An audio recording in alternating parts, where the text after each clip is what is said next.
Nagpaabot ng pakikiramay si Pangulong Bongbong Marcos sa mga namatayan sa malakas na lindol sa Cebu. Tiniyak din niya ang agarang pagresponde ng pamahalaan. Live mula sa TV5 Media Center, nangunguna sa balita si News 5 Palace Correspondent Maricel Lalili. Maricel, bibisita ba si Pangulong Bongbong Marcos sa Cebu?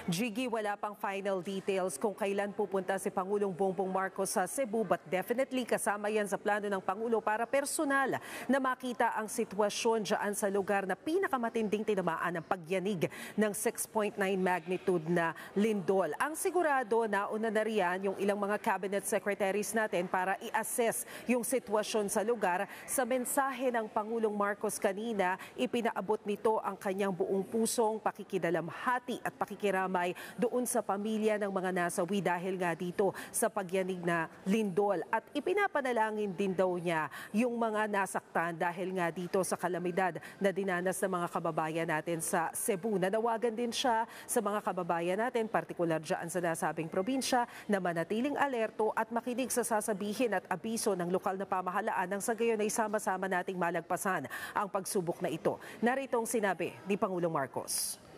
Secretary Gilbert, who heads NDRMC, went there yesterday. We had scheduled for him to come here, but instead he had to go to Cebu.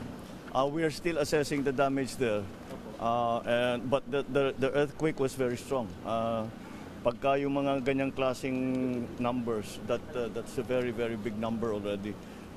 So we're assessing the damage, we're assessing the needs.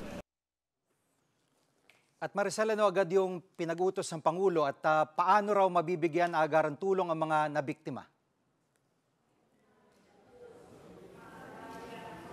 Jiggy, ang sinasabi ng Pangulo, nakatutok na ang DPWH dyan sa area ng Cebu nang sa gayon ay matiyak na maayos agad yung mga dadaan ng kalsada na nasira dahil nga dyan sa pagyanig ng lindol. Nagpadala na rin daw ng mga karagdagang personnel ng Department of Health para matulungan yung mga healthcare workers na naririyan pagtugon doon sa mga nasaktan dahil nga dyan sa lindol. Ang DSWD nakahanda na rin para daw doon sa mga assistance na kakailanganin, maging ang Bureau of Fire Protection nang sa gayon ay mas maging mabilis yung relief and rescue operations na isinasagawa sa ngayon. Kaninang hapon, humarap si Pangulong Marcos doon sa mga bagong talaga na nanumpa ng mga opisyal at general ng Armed Forces of the Philippines at dito nga binigyang diin din niya yung importansya at kontribusyon ng mga militar sa mga relief and rescue operations, partikular sa mga pagkakataong gaya nito. Pakinggan natin ang sinabi ng Pangulo.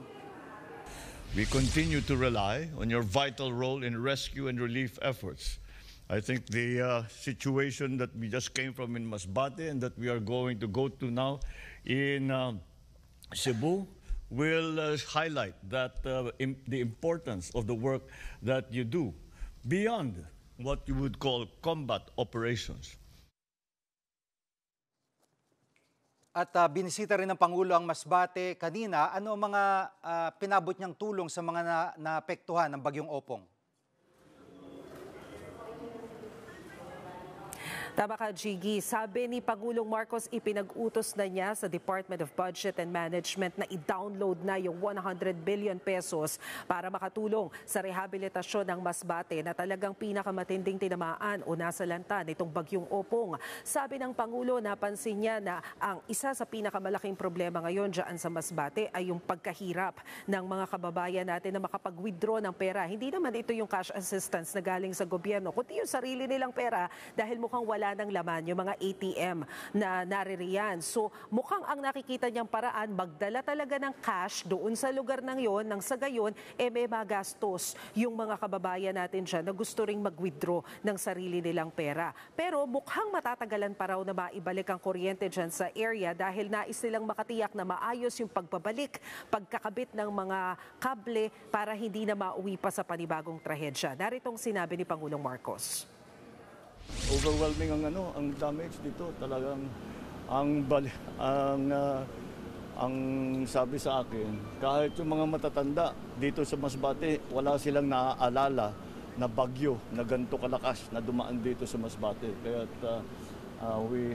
we have to do a lot of work. Problema, some of the services have been interrupted. Although the hospital continues to function, yung kuryente baka matagalan pa ng konti. But because we have to be very sure that it's safe bago natin iyon ng kuryente.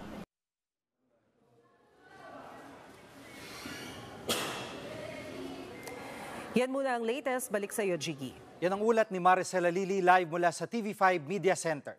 Mga kapatid, Jiggy Manikad po. Pagdating sa mahalagang balita sa loob at labas ng bansa, dapat una sa lahat, mag-follow at mag-subscribe na sa social media pages ng News 5.